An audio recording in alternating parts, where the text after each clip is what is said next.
everything I read or see. It's just the way my mind works. Sometimes having a great memory can be really helpful. Like today, when our class got lost hiking around science camp.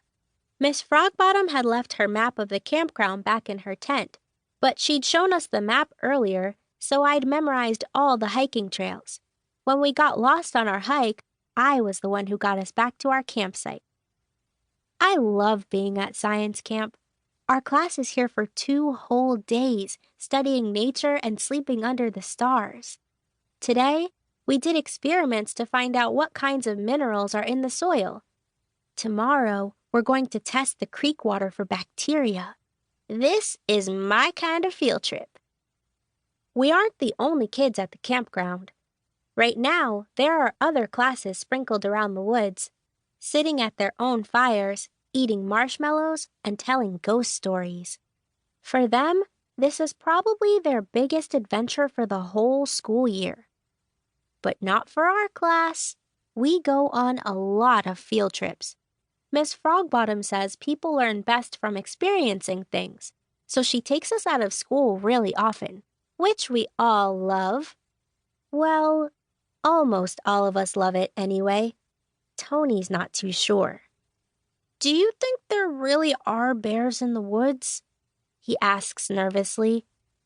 Miss Frogbottom smiles from across the campfire she built near our class's campsite. There may be, she says calmly, but as long as we clean up our trash and don't leave any food around, the bears should leave us alone. Tony starts biting nervously at the skin around his nails, which is kind of gross since he still has dirt under his fingernails from this morning's experiments. I hate field trips, he complains. They're always so scary. Come on, Tony, Oliver replies. Bears would be the least scary creatures we've met up with on one of Miss Frogbottom's field trips. I know what Oliver means. Miss Frogbottom has taken us on some pretty interesting trips. Once she took us to Egypt, where we saw the pyramids and the tombs of the great pharaohs. That part was really fun. But meeting a living mummy who wanted to hold us prisoner in his tomb of doom sure wasn't. Another time, Miss Frogbottom took us to Scotland. While we were there, we came face to face with the Loch Ness Monster. He was huge. To make things worse, Tony nearly drowned.